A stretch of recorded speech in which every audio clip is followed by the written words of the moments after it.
you is because of what is it, a resurrection? Is it a reforming? Is it a sequel of the band? Yeah, I mean, it is a getting back.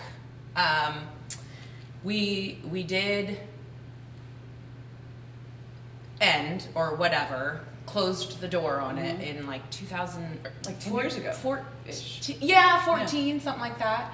And then got back together, did an album, and that was like, oh, I'm gonna fuck up, I don't know, 18 or 19 well, the pandemic or has something. us all completely. Yeah, and then time pod. everything ended. Yeah. And then we re-emerged back into the world, and yes, so it is like, it is, we're still on round emergence. What caused the band to stop in 20-ish, 14-ish? Yeah. That is different now? Well, for one, our various people in our band have pursued business or, focused on family, myself included. Mm-hmm. I had moved up here from Orange County, had my first baby in 2016. So yeah, there was like focus on being home. We had been full time,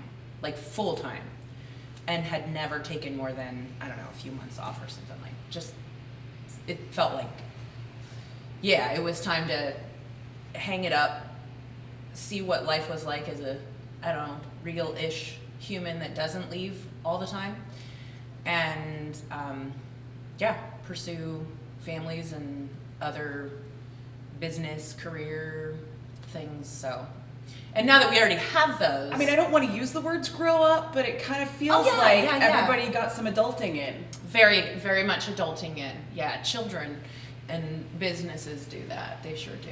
So yes, we did some growing up, and then pretty much realized, like, oh my God, there's this giant hole in my heart that is missing, and need more music, need to make music with these people. So that had to happen, and we did. You guys all needed to come back together, not Yeah. necessarily make music elsewhere. Like, starting another band didn't I feel right. played in a cover band for a minute, or a little bit, and then like we do our Merkins covers, which is fun, but it's certainly not full time. That's like, whenever Phil gets a wild hair. But yeah, it was. I mean, I think people kind of pursued other things. Some members moved on to do other things with their life, or some were just done anyway. But there was no, I did look and kind of keep my ear open for things, but it was never, I don't know, it wasn't the same. I love writing with my singer. He and I think have the same vision, and I mean, he's far more the visionaire, but we have complemented each other for, decades now musically. So there's like a relationship with your band members when it's good, or whatever, when you have things, when you have a good fit with your people. There's really nothing like it, even with like a good friend, or a great relationship, and that part is hard to replace. You can't replicate synergy. It just No, happens. exactly. Like, I don't even always have to use words. And that was the same with like my guitar player John, who has now been with us a few years, but it was, when we were writing this album, it was like, we don't even have to say the words, because we're like, yeah, and the sixth. That's so stupid. But it is like that. It is like that. It's its own language. Yes. So who called who first? And how did that conversation go of like, let's do this? Well, I mean, I think even when we opened the door back up, before everything shut down for the pandemic, we already knew, like, we want to make music. My singer and I are still best friends, so it's like, and even I think like the other night I was like, I never want to stop making music with you. Like I just love what we write. So it might have been, it feels like it was always like potentially there. Like I think I probably even said, because he did like another project and it was, I think I played keyboard on it and it was like never not gonna be there, but it was like a matter of actually bleeding through. I couldn't even tell you when or who opened the door with what. Is it ironic? Did the bleeding through sound bleed through to his other project that you played on? 100%. It was actually Iron Sun. It was his other project that he was doing. And he did a song with Phil as well. So yeah, it's family. So it was never like gone. It just, yeah, there was not, other than, you know, the conversations of playing shows and doing and recording, which are more finite than just like, hey, we're still bleeding through, right? Like, yeah, so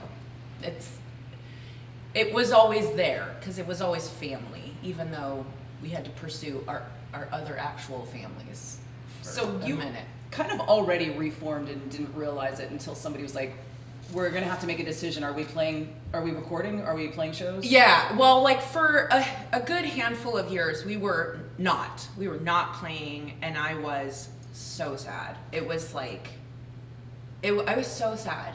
And Phil could tell you, I was like heartbroken at the idea of not being able to sort of identify as a member of this band, and it was tragic. It was a sad time. So You were no longer Marta from. No, I was just like Marta.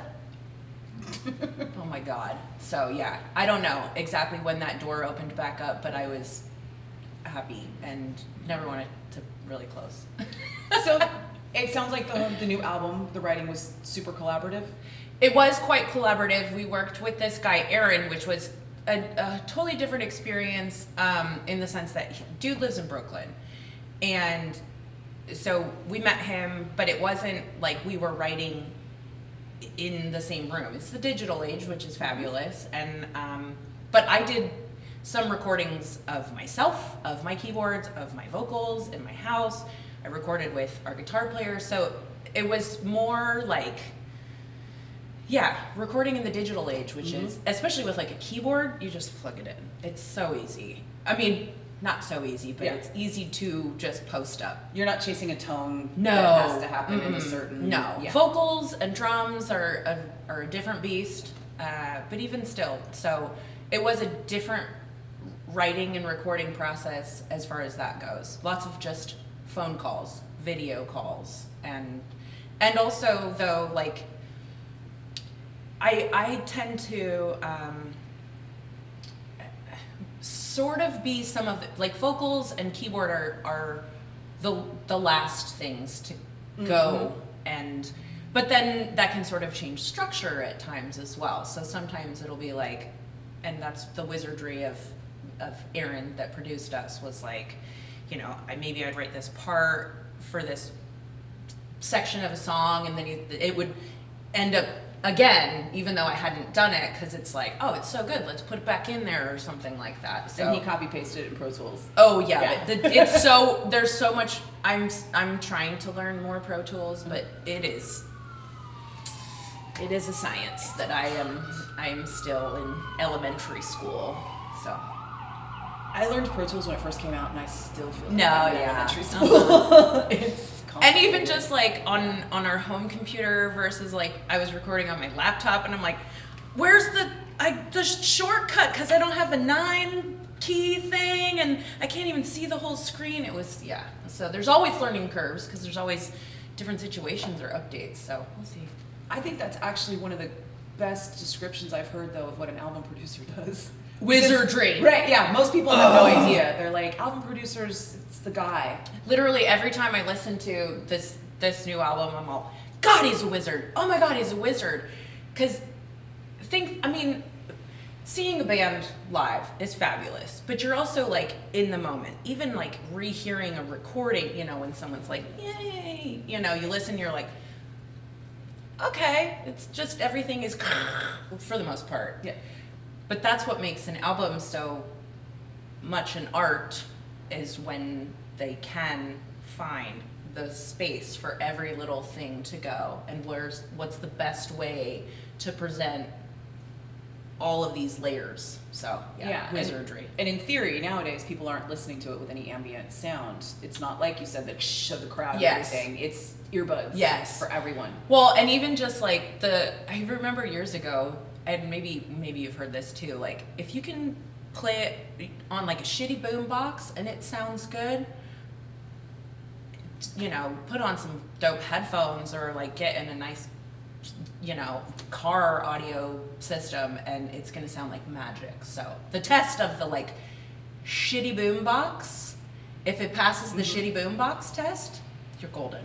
That's the litmus test. Absolutely. For a good album. Or even if you have a shitty car test as well, that's fine. Left only.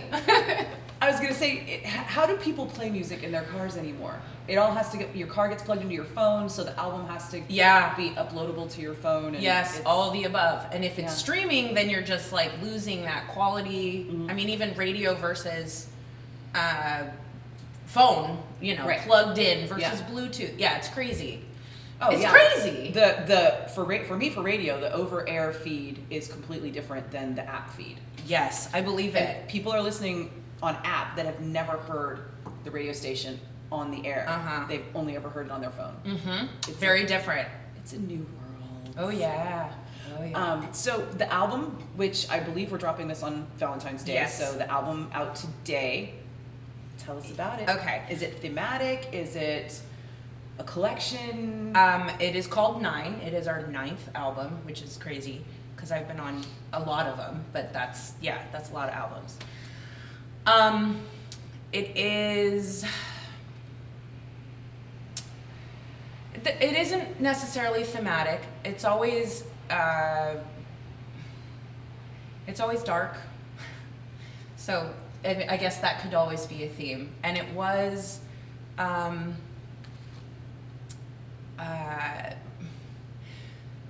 recorded and written in some darker headspaces, given some life experiences and some growth. Our singer mostly writes the lyrics, or has always written the lyrics, other than I helped a tiny bit this time, and he had asked me to do that, and that was a really big deal. And then he still helped me anyway. I mean, I just kind of like sprinkled in a handful of things, but so being a part of that was a new thing. Singing as much as I did on this album was a really new thing too. So there's always growth, and that's important. It's, you know, like any relationship, for me, I want to grow, and we have grown, but I don't think that we've lost our darkness. And there were tears recording this for me, and so I really put my heart into it. There's a lot of feelings in there, not just in the music, but in the vocals as well. So, and I'm really proud of it, very proud of it. Now I need to know, like, what are some of the things that happened that went into it? I think so. Let's see.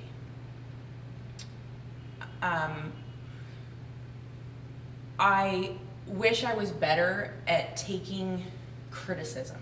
And so there were times when I would maybe, and again, I'm not a Pro Tools wizard, so I would like work on these parts, work and record and like send it, and then, you know, you gotta wait for everybody to like listen and respond, and sometimes the response was, nah. And I just was broken at that, given all the work, and that is like the challenge of actually not being all in the same room, because in the same room you're like, what about, versus also, there's like an engineer who's doing all of the setup. Hell yeah. So when I was working with like John recording me, he and I, like I said, we were just like of the same brain. Or when it was John and Brandon and I all together, that's my favorite. That's how I thrive. So it was being solo. that was a challenge. And then we were traveling as well. Well, so I recorded at John's house a couple different times. I recorded at home a few different times.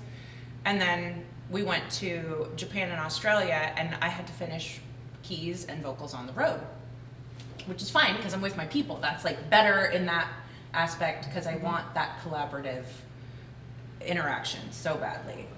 But I was also just like away from home, going down memory lane.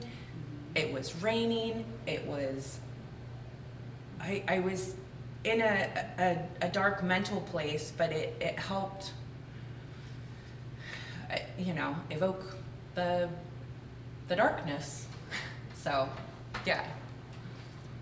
I'll tell her. We'll cut. Yeah. Hello. Hi. How are you? Good. How are you? Good. We're You doing got an the- interview.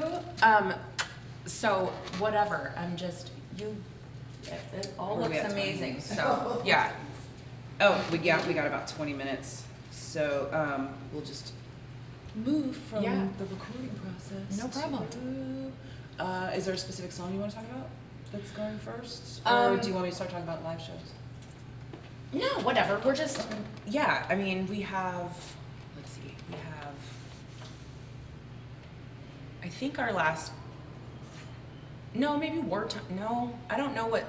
I Am Resistance is the latest single. Path of Our Disease was the one before that I sang on with the beginning. I'll play it for you if you want. Whatever. Yeah. Do you want to hear it?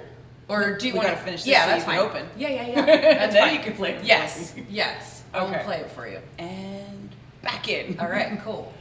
So you've already got a couple singles on the new album. Yes. Tell me about them. What's your favorite? Okay, so we first put out Our Brand is Chaos. That was the first one from this album. The name says it all. It's fun chaos. And it was really fun to record. There's a million layers of keyboard. I think it's the most keyboard layers I've ever put on a song. And then we put out Dead But So Alive, and that was, I am singing on that one, which is really exciting. That was very fun. And then Path of Our Disease was the next single and video we put out, and that starts with me singing, which was like a big I don't know, change. Yeah. It was a big change, and the song is sort of industrial in moments, and that was like I helped write those lyrics and that concept, and that so like for me that's a really big deal. It's an evolution in your role in the band. 100%. Yeah. And I'm excited to be featured more, only because I love singing. I love being a part of it. I always want to do more, not for the spotlight, but for the challenge and the growth. Well, So. I mean, you've definitely become not a different person from the first time the band was active to now, Yeah. but you have definitely had a lot happen in your life Yeah, to add to the person you were.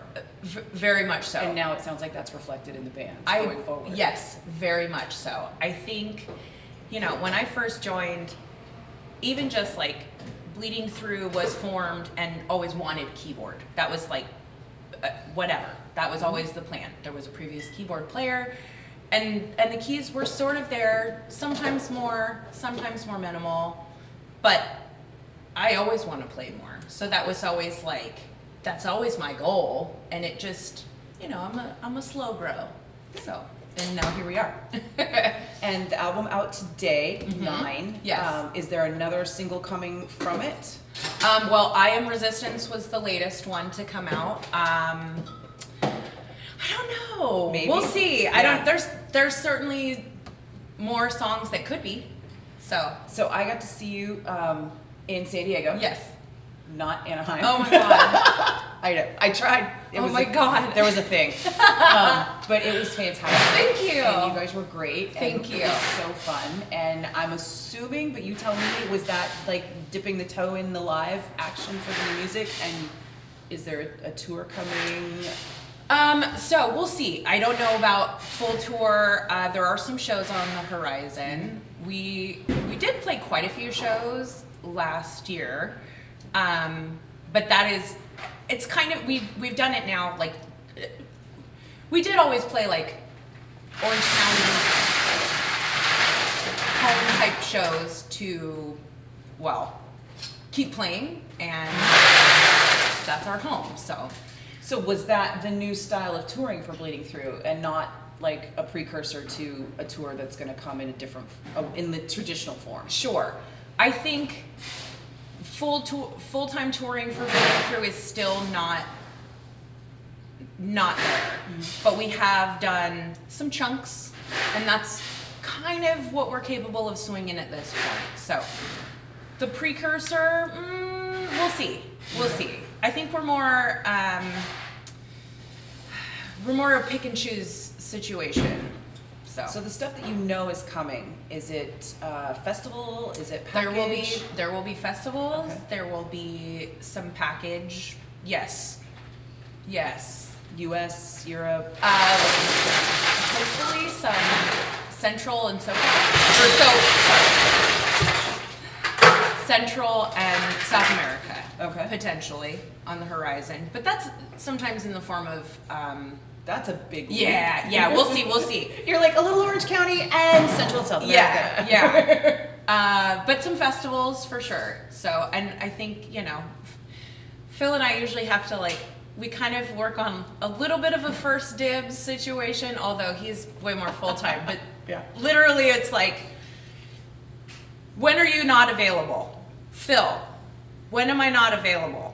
Oh, okay. And then I just send my band the dates at this point. But it's also if we get an offer to go do something and then whatever, you guys have a backup it's plan hard. If you're both gone at the same time, and it's not ideal. It does happen. Yeah. It totally happens. And luckily we have really good friends and some family that have stepped in to try to fill all of our shoes and wear our hats and such. So Team Demmel has grown a lot in the last decade. Yes. And you guys have really had the most insane balance. It's kind of unbelievable because small children, adult child, now 2 adult children, right? Well, technically, yes. Now, yes, right? True. So underage, above age, you've got this the, is our the other bar, child. This is our other child. Yeah. The big baby of the big family baby. that takes a lot of time and energy. Yes. And and then there's also a marriage. Yes, right? So very much so.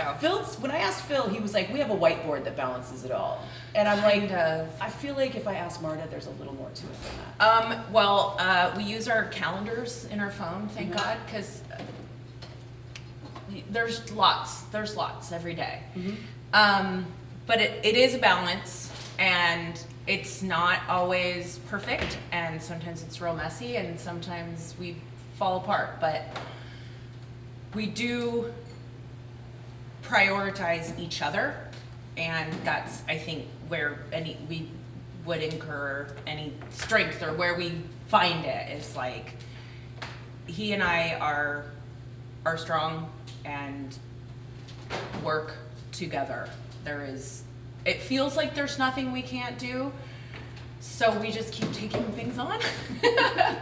So yeah, but it is a lot, but we are capable, I guess as proof. We just keep doing it. So one of the things that you guys do that I love is the Merkins, Yeah. which is not just a fun cover band, but also is a charitable endeavor. yes, it is. And I don't often. think people realize that. So can you give a little more of the background on that? You bet. So, yes, it is a cover band, but we have now done 3.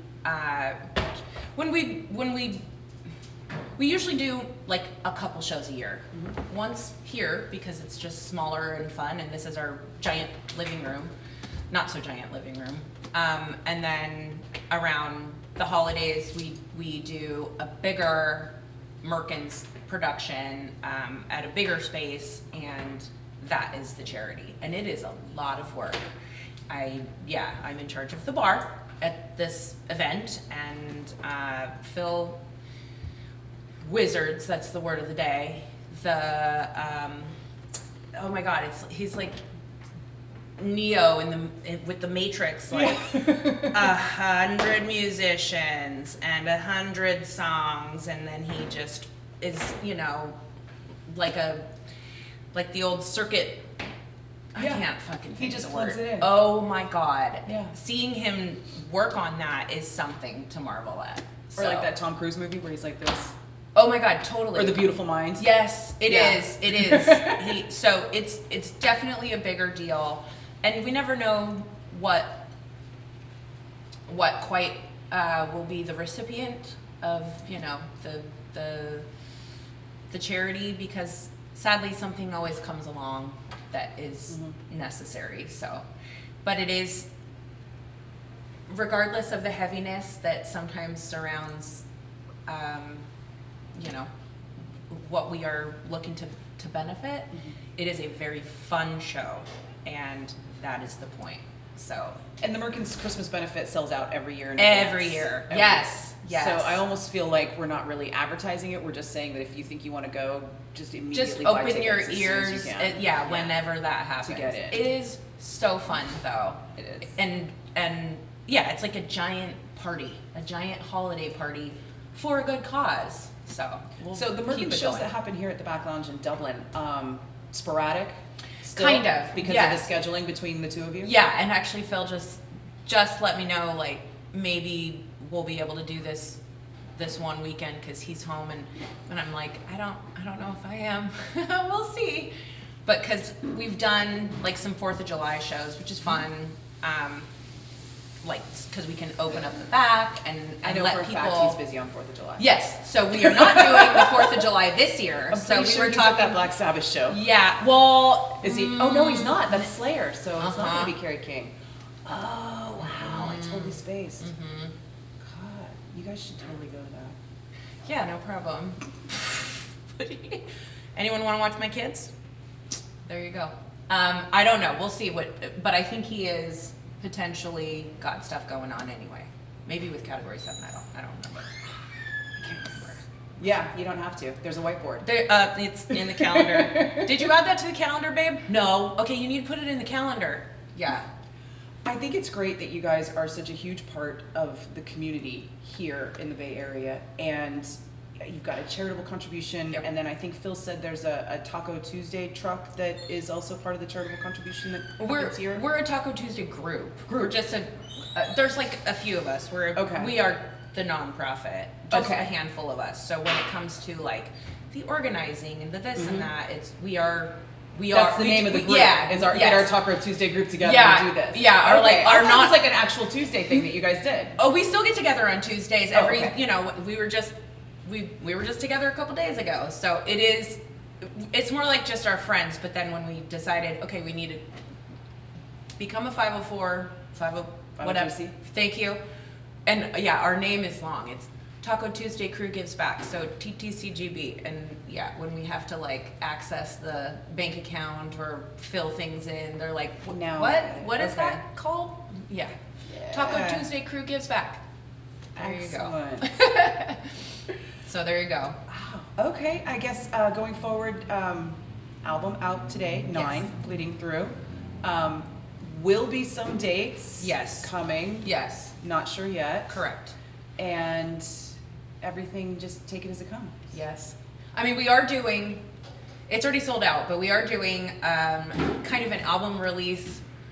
It's not a private show, but it's a small show with Jose at Jose Mangin. Yeah, with his little studio at Affliction, and so we're gonna have an album release party and play a bunch of new songs. The SiriusXM studio that's in the Affliction clothing store in Los Angeles, where Jose is. Yes.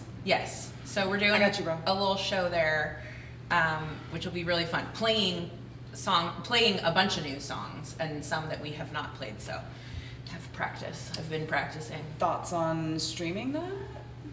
I don't know. I feel like I'll talk to Jose. I mean, or whoever. Maybe, somebody. But we're doing open bar and tacos, so it's the theme. I might. Okay. It sounds like fun. Yeah. I mean, you have me at tacos. Yeah, and you knew that, right? And open bar and music. So awesome. Anything else? You're invited. No,